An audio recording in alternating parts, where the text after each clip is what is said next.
एक रहस्यमय सिंहासन से निकली वो बला की खूबसूरत पुतली महान राजा विक्रमादित्य की जीवन गाथा का किस्सा सुनाकर राजा भोज से कहती है, हे राजा भोज, क्या तुम्हारे अंदर है इतनी क्षमता कि तुम चंद पलों में अपने राज्य को तज कर भक्ति साधना के लिए चले जाओ? क्या तुम्हारे अंदर है इतनी क्षमता कि तुम भगवान इंद्र के दूत को परास्त कर उसे अपना गुलाम बना लो और वर देने के लिए विवश कर दो? क्या तुम्हारे पास भी है राजा विक्रमादित्य की तरह वो 4 शक्तिशाली वीर जो तुम्हारे बस एक इशारे पर तुम्हारे लिए कुछ भी कर दें? अगर है तुम्हारे अंदर भी ये सब खूबियां तो बेशक तुम इस सिंहासन पर विराजमान हो सकते हो। द्वितीय पुतली चित्रलेखा की बात सुन राजा भोज का मुंह उतर जाता है। विक्रमादित्य के किस्से सुन राजा भोज को खुद पर बड़ी लज्जा महसूस हुई। उन्होंने अपने मन में विचार किया कि वो तो विक्रमादित्य के सामने सच में ही एक तुच्छ मनुष्य है। सच में कितने महान थे विक्रमादित्य, जिन्होंने एक साधु के कहने मात्र से अपना सिंहासन त्याग दिया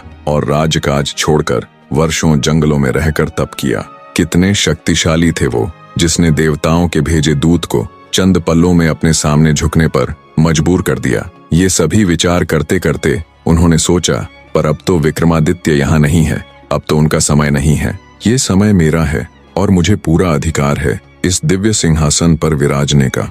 आज का दिन भले ही बीत गया हो, लेकिन मैं कल अवश्य ही इस अलौकिक सिंहासन पर बैठकर रहूंगा। इन्हीं विचारों के साथ राजा भोज दरबार से चला जाता है। सिंहासन से निकली प्रथम पुतली रत्नमंजरी की ही तरह दूसरी पुतली चित्रलेखा ने भी भोज को सिंहासन पर बैठने नहीं दिया। अगले दिन फिर से तय समय पर सभी राजदरबारी राज दरबार में उपस्थित हो गए। राजा भोज फिर से मन में एक नई उम्मीद लिए सिंहासन पर बैठने को उतावले हो उसकी तरफ बढ़ते हैं। पर जैसे ही वो सिंहासन के पास जाते हैं, एक बार फिर से उस दिव्य सिंहासन से एक रहस्यमयी पुतली प्रकट हुई जिसका नाम था सत्यभामा।